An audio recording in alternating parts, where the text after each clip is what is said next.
दोस्तों नमस्कार। The Gopa talks में आपका बहुत बहुत स्वागत है। दोस्तों, साइंस, टेक्नोलॉजी और आर्टिफिशियल इंटेलिजेंस के इस दौर में आज भी हम में से कई लोग ज्योतिष शास्त्र पर भरोसा करते हैं, विश्वास करते हैं। लेकिन वहीं कुछ लोग ऐसे भी हैं जो इसे अंधविश्वास या तो इलॉजिकल मानते हैं। क्या है इसके पीछे सच्चाई? आज हम इस विषय पर बातचीत करने के लिए हमने आमंत्रित किया है हमारी खास मेहमान श्रीमती प्रज्ञा त्रिवेदी, जो कि रायपुर से हैं। स्वागत है बहुत बहुत आपका। और सबसे पहले प्रज्ञा जी, आपका परिचय हमारे दर्शकों से करा दें। आप ज्योतिषाचार्य तो हैं ही, साथ ही आप रिलेशनशिप और पेरेंटिंग को लेकर भी आप काउंसलिंग करती हैं, लेखन और संगीत से भी जुड़ी हुई हैं और बहुमुखी प्रतिभा की धनी है, कार्यक्रमों का संचालन भी करती हैं। तो हमारे दर्शकों को निश्चित रूप से आपसे आपका परिचय पाकर बहुत ही खुशी मिली होगी। तो सबसे पहले तो प्रज्ञा जी, हम ये जानना चाहेंगे कि जैसे मैंने कहा कि ज्योतिष शास्त्र आखिर है क्या? लोग इसे भ्रम समझते हैं, अंधविश्वास समझते हैं, कई लोग मजाक भी उड़ाते हैं कि भाई क्या किस पर भरोसा कर रहे हैं आज विज्ञान के युग में। क्या है एक्चुअली ज्योतिष शास्त्र? बहुत शुक्रिया गोपा इस टॉक में मुझे बुलाने के लिए। ज़रूरत थी इस विषय की। तुम्हें बताऊं कि ये जो विषय है, दुनिया में जितने लोग जन्म लेते हैं और हर इंसान जो जन्म लेता है उसको ये ज्योतिष इफेक्ट करता है, चाहे वो किसी भी धर्म से हो और पृथ्वी के किसी भी कोने में रहता है। अच्छा, ये बात और है कि जिस विषय पे हम भरोसा नहीं करते उसको उसकी ओर हम लोग ध्यान नहीं देते। हमारे जीवन में उतार चढ़ाव आते हैं और हम उससे निपट लेते हैं। लेकिन जो लोग भरोसा करते हैं वो देखते हैं कि जिस समय पे किसी बच्चे का जन्म हुआ उस समय ट्रांजिट कहा जाता है एक्चुअली, कि जो ग्रह जिस समय चल रहा है, तो जो ग्रह आपकी कुंडली में उस समय जिस जिस राशि में थे वो आपकी एक फोटो खिंच गई। जैसे इस वक्त हम बैठे हैं और हमारी इस वक्त अगर कोई फोटो हो जाती है, ये जैसे वीडियो चल रहा है, और इस वक्त एक फोटो खींच ली जाए, तो इसमें कुछ एडिशन तो हो सकता है, कुछ एडिटिंग की जा सकती है, लेकिन वो पूरी तरह नहीं बदल सकता। जैसे कि हम इसका डिजाइन नहीं बदल सकते, तुम्हारी मेरी साड़ी का जो कलर बदल सकते हैं। तो बिल्कुल ज्योतिष ऐसा ही है कि उस वक्त आपकी फोटो खींच ली गई है, उसमें आप कुछ एडिटिंग इस तरह कर सकते हैं कि ज्योतिष उसको थोड़ा सा हेल्प करता है, कुछ रेमेडीज के माध्यम से, कुछ अलाइनमेंट के माध्यम से। लेकिन ज्योतिष शास्त्र आज नहीं, लाखों साल से सत्य था, है और रहेगा, और इफेक्ट करता था, करता है और करता रहेगा। और इसका एक छोटा सा उदाहरण तुमको दे दूं कि हम लोग देखते हैं कि किसको कौन सी बीमारी होगी जब हम लोग मेडिकल ज्योतिष पे करते हैं काम। तो तुमने देखा होगा कि किसी का लीवर जैसे खराब है। अब किसी ऐसे व्यक्ति का भी लीवर खराब होता है कि जो अल्कोहल नहीं इंटेक कर रहा है, जरूरी नहीं कि सबका हो, तो उसका बृहस्पति की वजह से वो बीमारी आती है। लेकिन ये बात हम लोग ये बोलते हैं कि अल्कोहल इंटेक की वजह से उसको वो बीमारी आई, तो हमेशा ऐसा जरूरी नहीं है। बीमारियां सिर्फ आपकी कुंडली के हिसाब से आपको होंगी, अन्यथा सभी को कोई भी बीमारी हो सकती थी। और कई लोग गलत चीजें इंटेक करते हैं, उसके बाद भी बीमारी नहीं होती, और कई लोग बहुत करते हैं तो भी उन्हें कोई फर्क नहीं पड़ता, और कई लोग कर रहे हैं तो भी उन्हें कुछ फर्क नहीं पड़ता, और कई लोग कुछ नहीं लेते, सौंफ सुपारी भी नहीं खाते, लेकिन उनको हो रही बीमारी। तो सब कुछ तय है कुंडलियों के से, और ग्रह ही वो तय करने वाले जो माध्यम है, समझ कह सकते। प्रज्ञा जी, मैंने ये सुना है कि इसमें कई सारी पद्धतियां होती हैं। क्या है वो पद्धतियां और आप किन पद्धतियों से इसकी विवेचना करती हैं? बिल्कुल। सबसे पहले तो ये कहूँ कि जैसे हम लोग एक कंप्यूटर जो आजकल के जमाने में है, तो कंप्यूटर हम लोग बेसिक सीखते हैं। सबसे पहले हम उसके जो पार्ट्स हैं उसके बारे में, फंडामेंटल्स कहलाता है, आपका हार्डवेयर और उसका सॉफ्टवेयर वगैरह। तो जैसे ज्योतिष में भी बेसिक ज्योतिष एक होता है, जिसको एक आम आदमी, इसमें क्या हुआ कि इसका जो इतना ज्यादा कह सकती हूँ कि अगर अंधविश्वास भी इसके लिए फैला, या इसको लोग गलत, तुम जो कह रही थी कि उससे देखते हैं कि एक जो अंधविश्वास का विषय है, तो इसलिए देखते हैं कि ये इतना ज्यादा लोगों तक पहुंच गया, इतना ज्यादा एक्सेसिबल हो गया कि लोग इसको समझने लगे कि हम थोड़ा बहुत जान के हम ज्योतिषी हो गए। पढ़ता है कोई कि मिथुन राशि में आज ये लिखा है, उसकी मिथुन राशि है, एक्सीडेंट होना तय है, वो दिन भर डरता रहता है। दरअसल ऐसा नहीं है, लोगों ने इसे एक बिजनेस भी बना लिया है, बिजनेस भी बना लिया है, हो गया है, तो इसलिए लोगों का भरोसा इसलिए भी कम हुआ है। बिल्कुल बिल्कुल। तो बात हो रही थी इसकी कि उसकी जो शाखाएं हैं ज्योतिष की, तो बेसिक सबको सीखना होता है, जो आप मैं जैसा कोई भी लेमैन भी सीख सकता है। लेकिन बेसिक के बाद क्या होता है कि जब आप, यानी जो बेसिक यानी कि एक लग्न कुंडली आपने देखी, लेकिन उसके बाद क्या होता है, वैदिक ज्योतिष जो बेसिक है, उसके बाद उसकी शाखाएं हैं कुछ, जैसे कि कृष्णमूर्ति पद्धति, तो वो भाव चलित कुंडली है। मैं एक शॉर्ट में बताऊं कि भाव चलित कुंडली ये है कि जैसे पृथ्वी 360 डिग्री की है और 12 राशियों को 30-30 डिग्री मिली हुई, बिल्कुल साइंस है ये। बिल्कुल।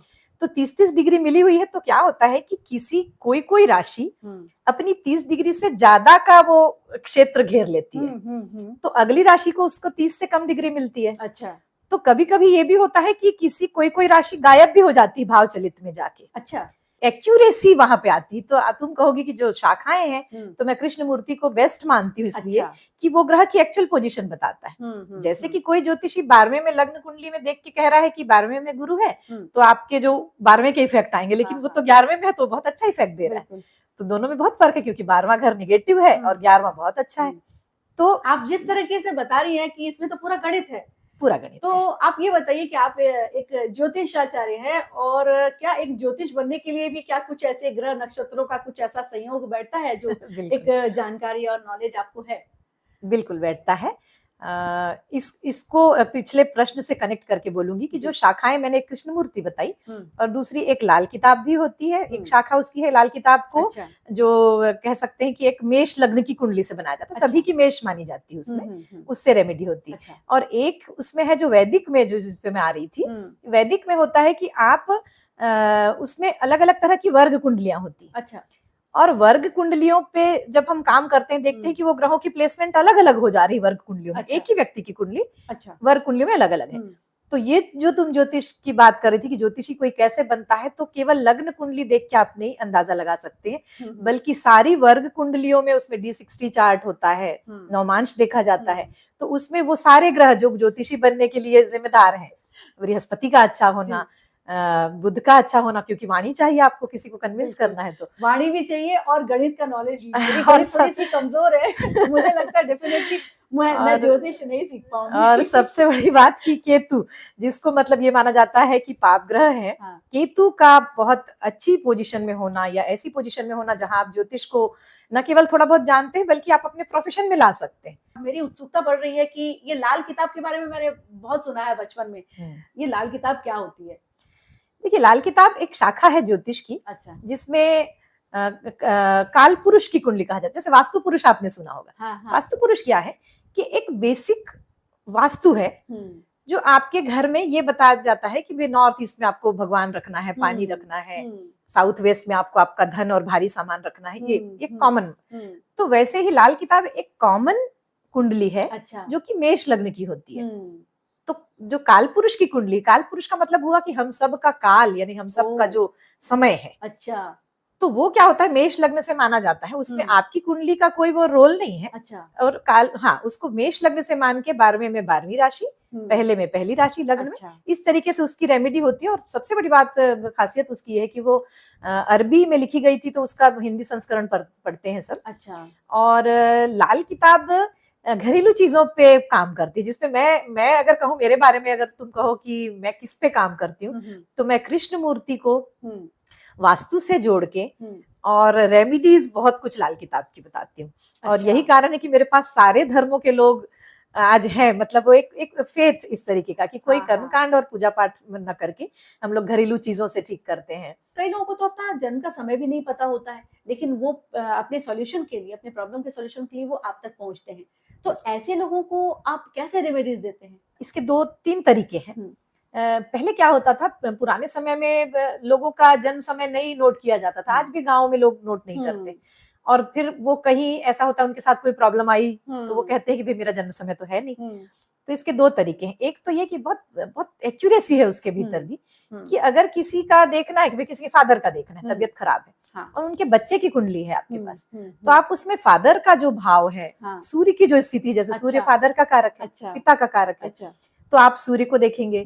आप नवम भाव देखेंगे, 9वां भाव, मतलब जो 9th हाउस, वो कुंडली का अपने पिता को दिखाता है। तो ये सारी चीजें आप मिक्स करके इतना तो बता सकेंगे कि हाँ भाई अभी इनकी हेल्थ इशू हो सकते हैं, तो आप ये रेमेडी कर लीजिए, यस, तो सॉल्यूशन निकल जाता है। पर एक बहुत एक्यूरेसी है जिस पद्धति में वो बताऊं, तुमको जान के आश्चर्य होगा। मतलब मैं सच कहूँ तो आज के युग में इस पे कोई भरोसा नहीं करेगा, लेकिन इतनी एक्यूरेसी कि जैसे मेरे पास कोई क्लाइंट आया और मुझे सिर्फ इतना जानना है कि वो क्या पूछना चाहता है आज। अच्छा। मुझे जानना है कि भाई वो मेरा टेस्ट लेने ही आया है, आज सचमुच वो कुछ पूछना चाहता है। हाँ। तो उस समय की प्रश्न कुंडली, उस समय की प्रश्न कुंडली, हाँ, समय का मतलब क्या है कि जैसे हम किसी के बच्चे के जन्म की कुंडली बनाते हैं, हाँ, वैसे इस वक्त की कुंडली, इस वक्त हम दोनों बात कर रहे हैं, हाँ। और इस वक्त अगर मैं कुंडली बनाऊं, तुम्हें यकीन नहीं होगा कि इस वक्त कोई ना कोई ऐसा ग्रह जरूर दिखेगा कि जैसे जो अभी हम ऑनलाइन हम हाँ, माध्यमों का वो कर रहे हैं उपयोग, हम इसका कैमरे का उपयोग कर रहे हैं, हम बातचीत कर रहे हैं, तो कहीं ना कहीं बुध, राहु, ये सब, और ज्योतिष की बात हो रही तो केतु, गुरु, ये सब आपको कहीं कॉम्बिनेशन में नजर आएंगे। तो उस वक्त की प्रश्न कुंडली बनाने पे ये पता चल जाता है कि व्यक्ति क्यों आया है। ये भी एक जो पुराने लोग चमत्कार दिखाते थे कि व्यक्ति क्यों आया है। तो क्यों आया है जानना बहुत आसान है। आप चंद्रमा को देखिए, चौथे घर में बैठा है, तो व्यक्ति या तो माँ के प्रश्न को लेके आया है, या तो गाड़ी खरीदने को लेके आया है, या तो मानसिक रूप से परेशान है। अच्छा। पांचवा घर आ रहा है तो आप वो बच्चे के लिए आया है। वैसे प्रज्ञा जी, क्या आप बता सकती हैं कि मैं अगला क्वेश्चन क्या पूछने वाली हूँ? प्रश्न कुंडली और दूसरा किसी के रिलेटिव के माध्यम से, जो क्लोज रिलेटिव है, जैसे फादर मदर हो गए, तो ये दो माध्यमों से किसी का भी इलाज निकाला जा सकता है। और तीसरा फिर घर का वास्तु है, वो उस पे हम फिर बाद में आएंगे। लेकिन ये तीन चीजें हैं जो किसी का कोई अगर नहीं है जन्म समय वगैरह, कुंडली नहीं है, तो भी आसानी से उसका इलाज हो जाता है। आजकल वैसे डॉक्टर्स हॉस्पिटल में बच्चे के जन्म के तुरंत बाद ही उसका डेट, वो लोग भी अब ये मानने लगे। बहुत अच्छी बात है तो कि वो ये भी एक बहुत अच्छी बात है कि साइंस और ज्योतिष, अब भले ही वो किसी और वजह से लिखते होंगे, लेकिन आजकल मिल जाता है। अब आप बात कर रही थी वास्तु की, तो ये वास्तु का क्या कुंडली के साथ भी कुछ संबंध है? दरअसल क्या होता था, एक मैंने जो बताया ना कि जो काल वास्तु पुरुष की जो कुंडली होती है, तो वास्तु पुरुष का आपने एक देखा होगा जो चित्र होता है, एक तिरछा सा, मतलब एक चौकोन में वो इस तरह से लेटे हुए हैं, पालथी मोड़ी हुई है, और वैसा। तो जो उनका सिर का ओर है वो नॉर्थ ईस्ट वगैरह कहलाता है, और उधर पूजा। इसमें क्या हुआ कि कई लोगों को आपने देखा होगा कि नॉर्थ ईस्ट में मंदिर है, साउथ ईस्ट में किचन है, लेकिन प्रॉब्लम आ रही है। तो फिर प्रॉब्लम क्यों आ रही है? देखिए, प्रॉब्लम्स डेस्टाइन्ड है, ये बात बिल्कुल सच है। ज्योतिष में ना आपका प्रॉब्लम ना मेरा प्रॉब्लम, हम किसी प्रॉब्लम को रोक नहीं सकते। ज्योतिष या कुंडली कुछ बदली नहीं जा सकती। मैंने कहा ना एक बार फोटो खींच ली, एडिट हो सकती, तो एडिट वहां पे हो सकती है कि या तो आप कुछ रेमेडीज करें, और या तो कुंडली के माध्यम से वास्तु पे आती हूँ कि कुंडली में बिल्कुल क्लियर आपको दिख जाता है कि जो ग्रह आपको इस समय दशा अंतरदशा में परेशान कर रहे हैं, कुंडली में जो प्लेनेट्स गलत भाव में बैठे हैं, मतलब जिसको हम बुरे भाव बोलते हैं, जैसे हम लोग 8 12 6 8 12, अच्छा, छठवां घर, 8वां और 12वां घर में, इस पे एक थोड़ा सा तुम्हें दूंगी बाद में।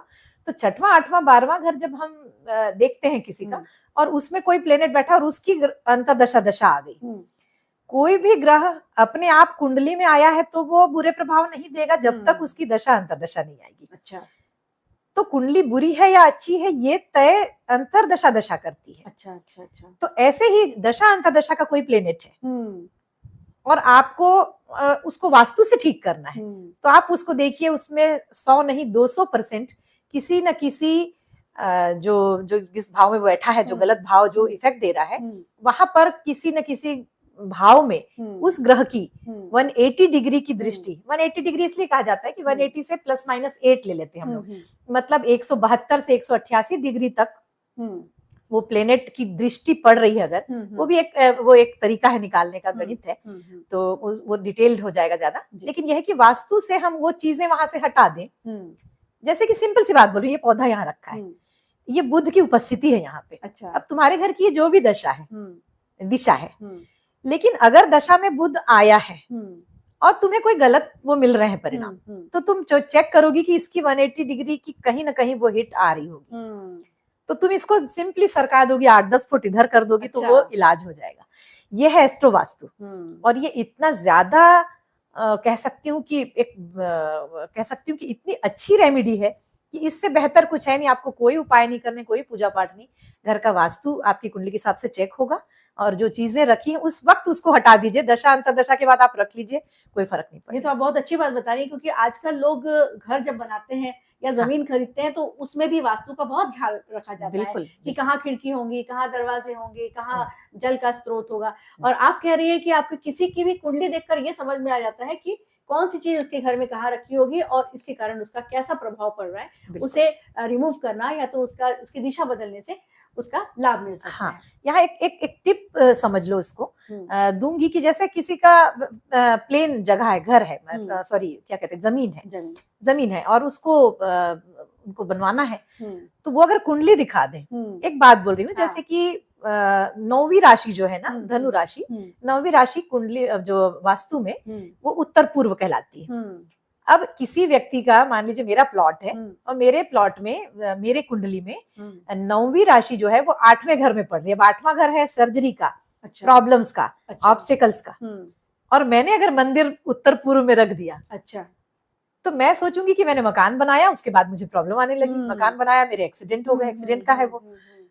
तो ऐसी स्थिति में आपको वहां बिल्कुल नहीं रखना है, आपको मंदिर उत्तर पूर्व में नहीं रखना है, क्योंकि आपका जो गुरु वहां उपस्थिति दिखा रहा है और वो दिखाएगा, आपको वहां नहीं रखना है, वो ये बता रहा है। देखिए जो चीज बन जाती है, क्योंकि घर आदमी एक बार बनाता है और कई बार लोग वास्तु का ध्यान नहीं रखते हैं, और जब स्थितियां कुछ ऐसी गड़बड़ दिखती हैं तब वो ज्योतिष के पास जाता है। तो जो चीज बन गई है उसे तो चेंज नहीं किया सकता, लेकिन उसको कुछ ऐसा उपाय किया जा सकता है, ऐसा आप बताती हैं लोगों को कि जैसे इसकी दिशा, मतलब हाँ, बिल्कुल। मैंने कहा ना कि वो उसमें हम डिग्रीज देखते हैं और डिग्री देख के फिर हम उसको हटा लेते हैं उन चीजों को, वो चीज वहां दिखती है। तुम विश्वास नहीं करोगी कि या तो रंग के रूप में, मतलब जैसे मुझे सूर्य दिख रहा है कहीं, एक जगह मैं गई थी तो मुझे कहीं कुछ नजर नहीं आया, मैंने कहा कि कोई क्या है यहाँ पे, कोई लाल रंग नहीं दिख रहा था, सूर्य की उपस्थिति कहीं नहीं। मैंने कहा गेहूं कुछ ज्यादा स्टोर किया हुआ है क्या, क्योंकि गेहूं प्रतीक है सूर्य का, गुड़ है, कुछ नहीं दिखा। अंत में मुझे लगा कि मैं क्यों कहीं फेल हो रही हूँ, मैं बताऊं विश्वास क्यों उठता है ज्योतिष से। बिल्कुल निकलते निकलते मैंने पूछा, वहां उसी दिशा में एक पलंग रखा था, तो मैंने कहा यहाँ कौन सोता है, तो बोले पिताजी। मैंने कहा सूर्य है वो, पिता सूर्य है, तो वो उपस्थिति दिख गई। कहीं ना कहीं से अगर कोई गलत इफेक्ट आ रहा है तो उपस्थिति दिखेगी, उसे हटाना होता है, बस यही रेमेडी। और आप बहुत छोटे छोटे रेमेडीज बताते हैं, क्योंकि जैसे कि मैंने कहा कि एक कोई बड़ा चीज हम बना लेते हैं या मंदिर बना लेते हैं, तो उसमें हम कहीं कुछ फेर बदल करके, कोई सामान कुछ और रख के हम उसका रेमेडीज कर लेते हैं। क्या होता है, हम लोग सोचते हैं कि अगर सब लोग वास्तु के हिसाब से या सब जान ले तो सब अपने घर को तो 100% बना लेंगे ना, मैं ही बना लूंगी, मुझ पे ही कोई कभी दिक्कत नहीं आएगी। लेकिन एक बात बताऊं गोपा, कि जो डेस्टाइन्ड है, मतलब जो अगर मुझे कोई दिक्कत आनी है तो मैं अपने मकान में वो चीज करूंगी ही, और अपने एक मकान में नहीं, अपने किराए के मकान में भी करूंगी, अपने एक नहीं अनेक मकानों में ये करूंगी। लड़की के मायके के मकान में भी होगा, ससुराल के मकान में भी वो होगा। तो वहां वो बताया जाता है कि आप, वो ज्योतिष वही काम करता है कि भाई आपको यहाँ पे ये नहीं रखना है, आप ध्यान रखिएगा। तो वो ध्यान रखने की बात है, लेकिन ये है कि चूंकि डेस्टिनी आपको उस ओर खींचता है और वो चीजें आपके साथ जो होनी है आपसे करवाता है वो। हाँ, तो इसमें हम धीरे से जब आएंगे बाद में अलाइनमेंट की बात पे, तो अलाइनमेंट भी वो कर सकता है या उपाय भी वो कर सकता है जिसको कुछ कम भुगतना लिखा है या नहीं भुगतना लिखा, आप पहले ही पहुंच जाएंगे और आपकी चीजें हो गई। मतलब ये ठीक वैसे ही है कि अगर हम बीमार हैं और अगर हम घर में बैठे हैं, डॉक्टर को नहीं दिखा रहे हैं, तो हम ज्यादा भुगतेंगे, और अगर आपका ठीक होना लिखा हुआ है, मतलब ये तय है, तो आप जाएंगे ज्योतिष के पास। बहुत अच्छी जानकारी आप दे रही हैं, और मुझे लगता है कि दर्शकों को ऐसी छोटे छोटे टिप्स जो है प्रज्ञा जी देती रहेंगी। प्रज्ञा जी, एक सवाल मेरे मन में आ रहा है कि जन्म कुंडली पर जब हम बात कर रहे थे, तब मैं ये सोच रही थी कि ऐसा अक्सर देखा जाता है कि एक ही जगह, एक ही समय, एक ही तिथि को, एक ही मोमेंट पर दो लोगों का जन्म होता है, लेकिन उनका जीवन भिन्न होता है, उनका स्वभाव भिन्न होता है। बिल्कुल, क्या वजह है इसकी? कुछ लोग जो ज्योतिष को लेके जो कुतर्क करते थे, मतलब हैं आज भी ऐसे लोग हैं, तो वो कहते हैं कि भाई अगर जन्म एक ही गांव में एक बच्चा जन्म ले रहा है, दो बच्चे जन्म ले रहे हैं, एक ही समय पे ले रहे हैं, या ट्विंस बच्चे ले रहे हैं जन्म, तो दोनों का कोई बिल्कुल जमीन पे है, कोई आसमां पहुंच गया, मतलब किसी का बहुत ग्रोथ हुई, किसी की बिल्कुल नहीं हुई।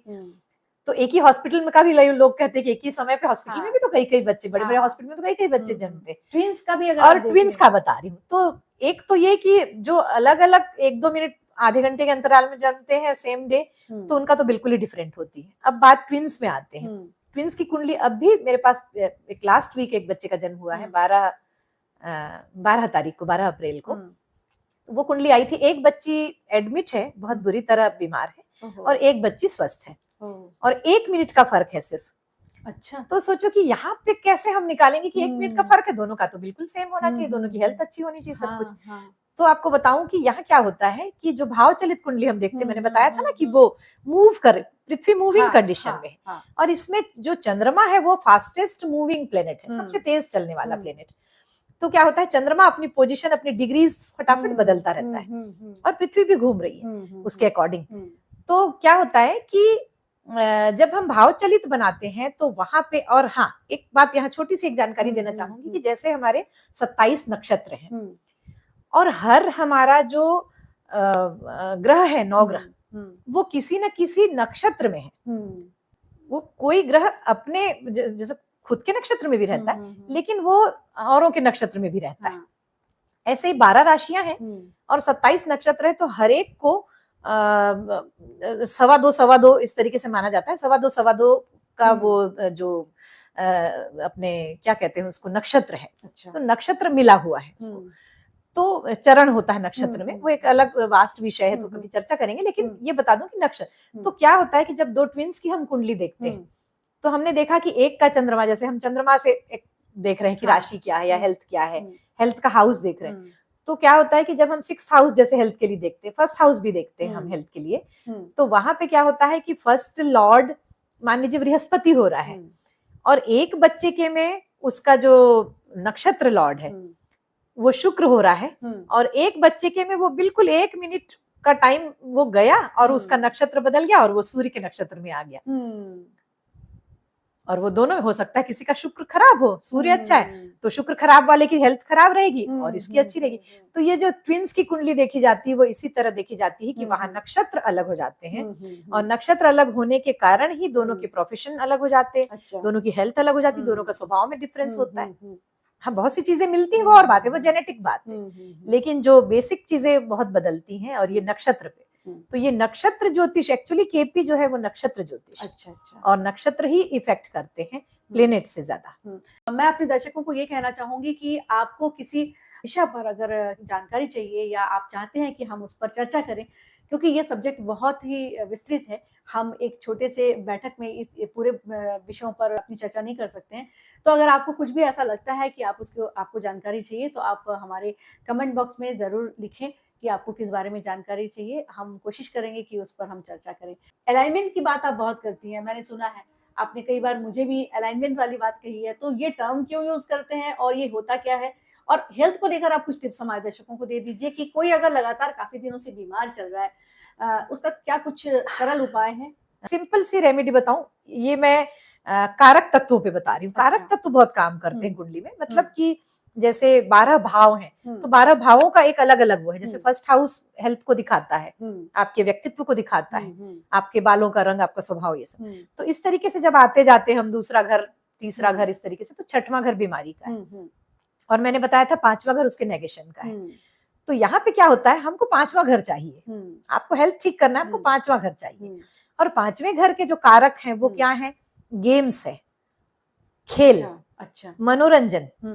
जैसे कि आज हम जो कर रहे हैं वो कहीं ना कहीं मनोरंजन का हिस्सा है, क्योंकि इसको लोग यूट्यूब के माध्यम से देखेंगे, तो मूवी हो गई। तो यहाँ पे बिल्कुल सिंपल रेमेडी बताऊं, बहुत काम करती है। जिन लोग हमेशा बीमार रहते हैं उनके लिए 2 रेमेडी बताऊंगी, एक तो थोड़ी सी आध्यात्मिक सी और एक अलाइनमेंट वाली।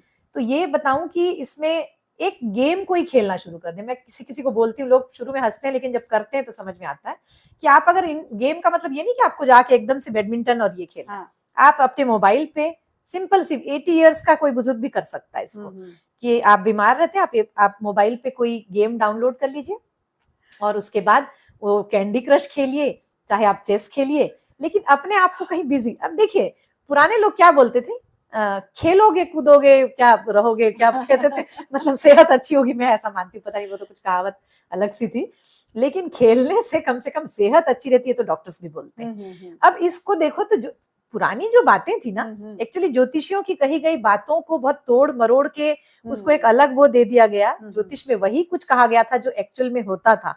आप खेलेंगे, आपकी सेहत अच्छी रहेगी, ये बात बोली जाती थी।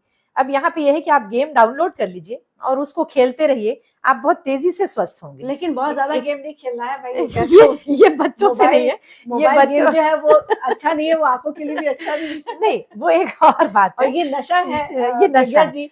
एक बार जब कोई गेम खेलना चालू करता है। हाँ बिल्कुल बिल्कुल, लेकिन मैं कहूंगी कि रेमेडी के तौर पे आप उसको कर सकते हैं। दूसरा ये कि अगर आपकी हेल्थ थोड़ी बहुत मतलब ऐसा है कि आप जैसे कैरम खेल सकते हैं, कैरम कोई आपको नुकसान भी नहीं करता है, कैरम भी एक गेम है और इंडोर गेम है, तो आपको बाहर भी नहीं जाना है, उसमें कोई आपकी ऊर्जा नहीं लग रही ज्यादा, तो बीमारी की हालत में भी खेल सकते हैं। लूडो है। हाँ, तो मैं मतलब बहुत सिंपल सा, जैसे कोई हॉस्पिटलाइज है तो बोलती हूँ अगर वो मोबाइल ले सके तो उसको मोबाइल दे दीजिए, मोबाइल पे एक गेम खेल लीजिए। अगर आपके पास थोड़ी सुविधा है, मोबाइल से दूर भी रहना जरूरी है, तो ऐसे में आप कैरम खेल लीजिए। और इसकी एक दूसरी रेमेडी जो मैं बताना चाह रही थी, जो दूसरा टिप ये है कि एक तो गेम वाला हो गया, और एक आध्यात्मिक वाला जो मैं बताना चाह रही थी वो बिल्कुल सिंपल, एक बहुत पुराने समय से चला आ रहा है, जो लाखों वर्षों से उपाय, वो शायद हर कोई इसको मानेगा भी, कि आती जाती श्वास के साथ कहते हैं कि आपके इष्ट का नाम लेना। यहाँ मैं किसी धर्म की बात नहीं करूंगी, क्योंकि ज्योतिष किसी धर्म की बपौती नहीं बोल सकती, ये सबका है, क्योंकि जिसने जन्म लिया है वो उसको उपयोग में आता है। तो इसमें क्या करें कि आती जाती सांस में, इसलिए कि आप सांस से ही तो जीवित हैं, तो आप जब सांस लेते हैं अपने इष्ट का नाम लीजिए, और सांस छोड़ते हैं तो इष्ट का नाम लीजिए। ये बहुत ज्यादा काम करता है और हेल्थ बहुत तेजी से ठीक होने लगती है। बहुत अच्छी जानकारी दी प्रज्ञा जी आपने। मतलब कुल मिला के जो आपसे चर्चा हो रही है उससे ये समझ में आ रहा है, आप इसे और थोड़ा डिफाइन करिए अलाइनमेंट के साथ, जिस तरह आप बोलती हैं कि क्या होता है। ज्योतिष क्या एक टूल की तरह काम करता है हमारे जीवन को अच्छा बनाने के लिए, या हमारे जीवन में से प्रॉब्लम्स को कम करने में? बहुत अच्छा प्रश्न है गोपा।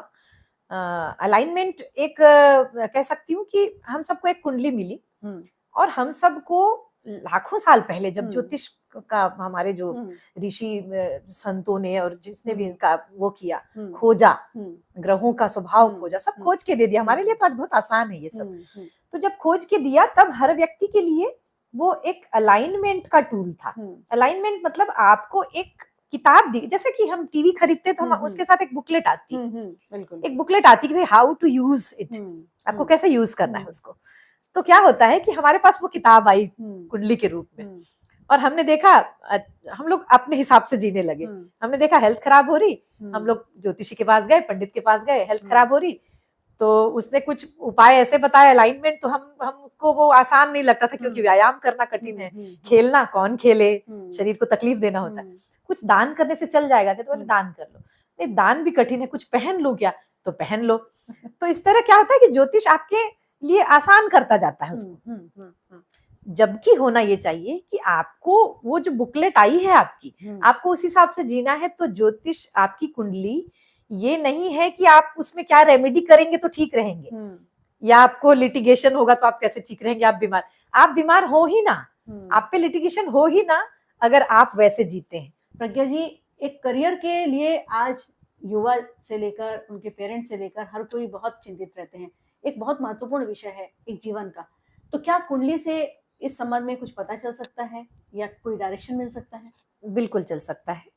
किसी बच्चे की कुंडली अगर दिखा रहे हैं तो बच्चे की कुंडली से ये पता चल सकता है कि वो व्यवसाय करेगा या नौकरी करेगा। अगर वो नौकरी करेगा तो किस क्षेत्र में उसको जाना चाहिए, उसका हायर एजुकेशन किस क्षेत्र में होना चाहिए कि वो उसको उस क्षेत्र की नौकरी मिले। और इसी तरह अगर वो व्यवसाय करेगा तो उसको किस चीजों का करना चाहिए कि उससे फायदा हो। यहाँ पे एक छोटा सा टिप कह लीजिए कि अगर आपकी कुंडली में किसी ने बता दिया है, आपको थोड़ा बहुत आता है देखना और समझ में आता है कि कुछ इफेक्ट अच्छे नहीं दिख रहे हैं, बीमारियों का ज्यादा दिख रहा है, लॉसेस का ज्यादा दिख रहा है, तो ऐसे समय में उन्हीं चीजों का बिजनेस करना चाहिए। जैसे कि हेल्थ खराब रहती है तो मेडिकल का बिजनेस किया जा सकता है। अच्छा। ऐसे ही अगर लगता है कि पैसे का खूब लॉस होता है, जिंदगी में खूब ऑब्स्टिकल्स हैं, तो सर्जिकल इक्विपमेंट मतलब जो ऑपरेशन होता है उसके जो उपकरण होते हैं उसका किया जा सकता है। पीएचडी की जा सकती, क्योंकि रिसर्च है वो। तो ये बहुत सारे क्षेत्र हैं जिससे अलाइनमेंट भी हो जाता है, और वो आपका डोमेन भी आप चुन सकते हैं। डोमेन आपके कुंडली के अकॉर्डिंग ही चुना जाना चाहिए। और वो बिल्कुल इजीली निकल जाता है, यहाँ तक कि निकल जाता है कि आप इंजीनियरिंग करेंगे तो सॉफ्टवेयर करेंगे, या मैकेनिकल करेंगे या इलेक्ट्रिकल में जाएंगे। अच्छा। तो ये बहुत साफ सुथरा समझ में आ जाता है। तो ये तो बात आपकी जो चर्चा से ये साबित हो रहा है कि पूरी तरह से वैज्ञानिक रूप से आप बात कर रही हैं। चर्चा तो हमारी हो रही है ज्योतिष पर, लेकिन मुझे ऐसा लग रहा है कि मैं साइंस के टॉपिक पे बातचीत कर रही हूँ। क्या ज्योतिष में सभी समस्याओं का निदान है?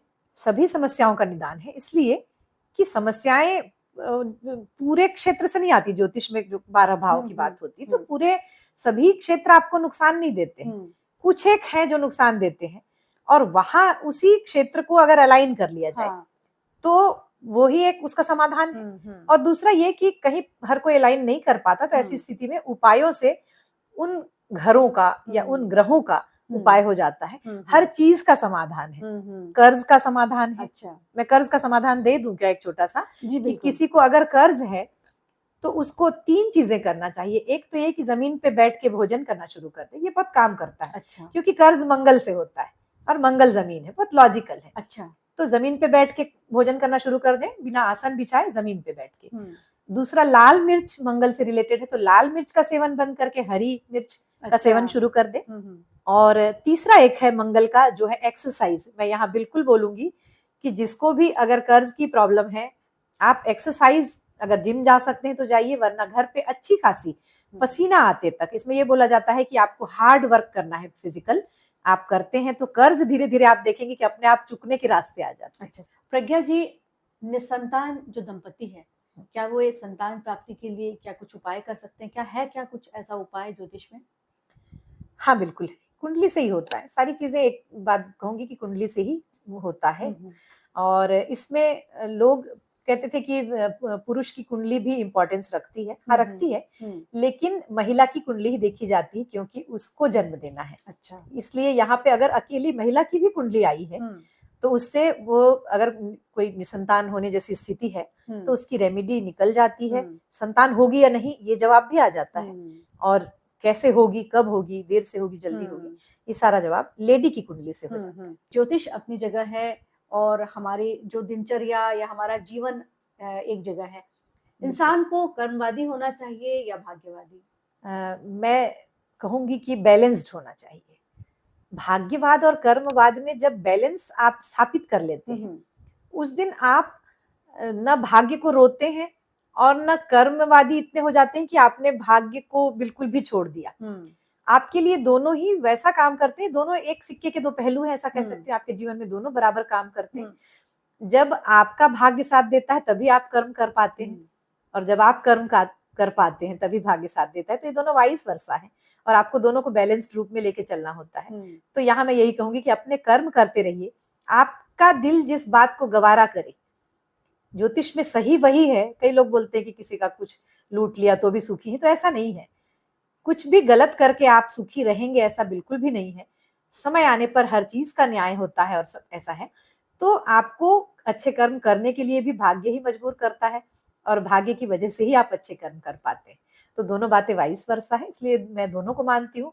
दोनों बैलेंस्ड रूप में रहें तो आपका जीवन बैलेंस्ड चलता है। आप न्याय की बात कर रही हैं तो मेरे दिमाग में एक सवाल आ रहा है। शनि देवता को न्याय के देवता कहा जाता है, लेकिन उनसे लोग डरते भी बहुत हैं। शनि जी को भी डरते हैं, राहु केतु, सबसे एक आम पब्लिक जो है वो डरती है। बिल्कुल। क्या डरना चाहिए? मैं कहती हूँ कि यहाँ मैं एक बात बोलती हूँ कि जैसे हम उनसे ही बने हुए हैं। मैंने शुरुआत में कहा था कि हम उन ग्रहों के ही अंश हैं, और हम जिनके अंश होते हैं उनसे हम डरते नहीं हैं, लेकिन हम उनका सम्मान करते हैं। एक मर्यादा है आपकी, आप चूंकि उनके अंश हैं, जैसे हम अपने पूर्वजों के अंश हैं, तो हम अपने पूर्वजों का सम्मान करते हैं, नहीं कि उनसे डरते हैं। तो डर के जो भय बिन प्रीत वाली बात है ना, वैसा नहीं है। डरना नहीं चाहिए, बल्कि आपको उनको, उन ग्रहों के बारे में समझना चाहिए कि वो क्या कहना चाहते हैं। शनि सेवक ग्रह है, एक सेवक के रूप में उसको देखा जाता है। तो यहाँ पे बिल्कुल सिंपल सी बात है, आपको अपना शनि बेहतर रखना है, तो अपने सेवकों के साथ अच्छे रहें। आप चाहे कितना तेल दान कर दें, आप दुनिया भर की दान वो लोग करते हैं मंदिरों के आगे, शनि मंदिर जाते हैं, ऐसा सब न करके आप अगर अपने सबॉर्डिनेट्स के साथ अच्छा व्यवहार रख रहे हैं तो आपका शनि बैलेंस्ड रहेगा, अच्छी पोजीशन में रहेगा। हाँ, शनि न्याय के देवता ये बिल्कुल है।